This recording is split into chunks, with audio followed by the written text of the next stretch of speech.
Hola, criaturitas curiosas. Como siempre, os doy la bienvenida a un nuevo vídeo de historias contadas, donde el relato de hoy es de lo más singular. En el siglo XIV, en Portugal, se produjo un suceso muy extravagante. Una muchacha gallega, de nombre Inés de Castro, fue coronada reina después de muerta. Entre lo real y la leyenda, nos encontramos con una trama de amor, poder, traición y muerte. Incluso se produjo un desenterramiento. Un guión digno de una telenovela que no puedes perderte, porque comenzamos con la reina cadáver en 3, 2, 1, ¡ya!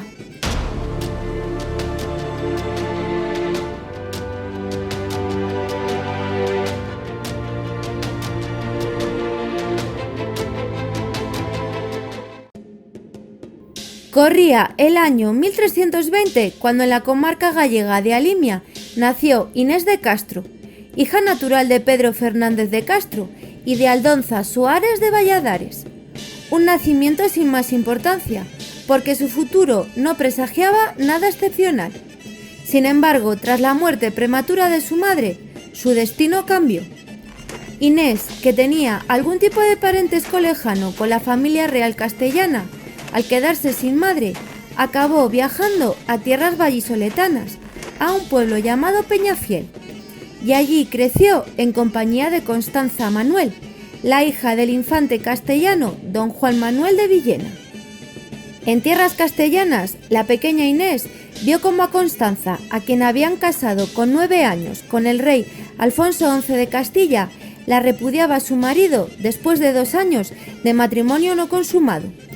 También asistió al rapto de Constanza por Alfonso XI, que aunque no la quería como esposa, sí la deseaba como prisionera, para evitar la ira de su padre, algo que no logró, pues el infante don Juan Manuel le declaró la guerra, y esta duró hasta que llegaron a un acuerdo de paz y recuperó a su hija en 1328. Inés y Constanza volvieron a reunirse, si bien la tranquilidad duró poco. A Constanza se la comprometió de nuevo con el príncipe Pedro I de Portugal, y la boda tuvo que celebrarse por poderes, pues su primer marido no permitió que se trasladase al país vecino. Ese matrimonio no le venía bien para sus intereses, así que Inés de Castro volvió a ser testigo de una nueva guerra que terminó con Alfonso XI como ganador, con el infante jurando fidelidad a su rey y con Constanza viajando a Portugal al encuentro del príncipe Pedro I.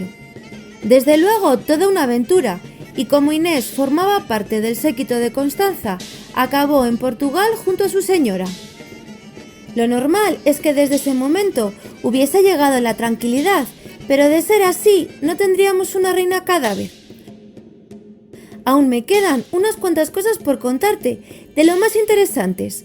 Por eso, quédate un poco más conmigo y mientras las escuchas, suscríbete y dame un like. Como era habitual en las familias nobles, el matrimonio era una cuestión política y los novios siempre se veían obligados a casarse. Luego, si había suerte, tal vez surgiese el amor, un sentimiento que entre Pedro y Constanza no apareció, pero que sí estalló entre Pedro e Inés. La historia cuenta que nada más verse, se enamoraron, pero el destino político estaba marcado y Pedro no pudo negarse a su casamiento. Así que Constanza se convirtió en la esposa oficial e Inés en la amante. Cosas de Cupido que muchas veces no atina con sus flechas. Fuese como fuese, el príncipe Pedro solo tenía ojos para Inés de Castro y salvo para dejar embarazada a su mujer, no le hacía más caso. La influencia de Inés sobre él era tan grande que en 1344 Alfonso IV de Portugal, el padre de Pedro, intentó separar a los amantes y expulsó a Inés, pero ella no se fue lejos y se refugió en el castillo de Alburquerque, en Badajoz. Alfonso IV no solo no consiguió romper la relación, sino que se enemistó con su hijo e hizo que el amor entre Inés y Pedro fuese más intenso. Mientras tanto, Constanza volvió a quedarse embarazada y en 1345 dio a luz a su último hijo, ya que poco después murió a consecuencia del parto. Y eso supuso la liberación del príncipe Pedro, que inmediatamente hizo volver a Portugal a Inés y comenzó con ella una nueva vida, Enseguida llegaron más hijos. Tal era la influencia de Inés sobre Pedro que el pueblo y la corte no la querían. La llegaron a culpar incluso de la aparición de la peste. Veían con desasosiego cómo intentaba poner a sus hijos por delante del heredero Fernando, el hijo de Constanza, y cómo de seguir así podría terminar cayendo la corona portuguesa en manos castellanas. La situación llegó a ser tan tensa que a los consejeros del rey no se les ocurrió otra cosa que insinuar al monarca que la eliminase, y a este no le pareció mala idea. Todo valía con tal de que Pedro no se casase con ella. Así que un buen día, con la aprobación de la corte, el rey decretó la muerte de Inés de Castro y junto a los instigadores Alonso González, Pedro Coello y Diego López Pacheco la ejecutó. Montados en sus caballos, llegaron el 7 de enero de 1355 a Coimbra, ciudad donde residían Pedro e Inés, a la Quinta das Lágrimas, y aprovechando que Pedro I estaba de cacería, degollaron a su amada sin hacer caso de sus súplicas ni de los gritos de sus hijos. Pero si el rey Alfonso IV creyó que matando a Inés se solucionaría todo, se equivocó. Tras el asesinato, Pedro enloqueció de dolor y juró venganza. Se alzó contra su padre y dirigió un levantamiento popular que sumó a Portugal en una guerra civil durante 2 años y que terminó poco antes de que Pedro fuese coronado como nuevo rey tras la muerte de Alfonso IV en 1357. Entonces, siendo ya rey, Pedro I hizo valer su justicia.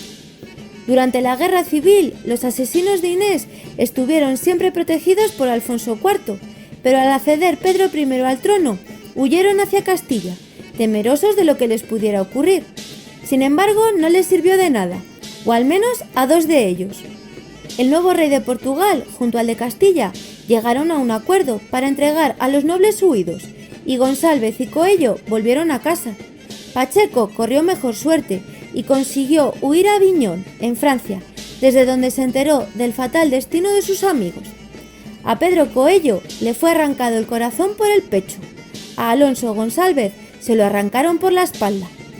Y aún queda lo más gore.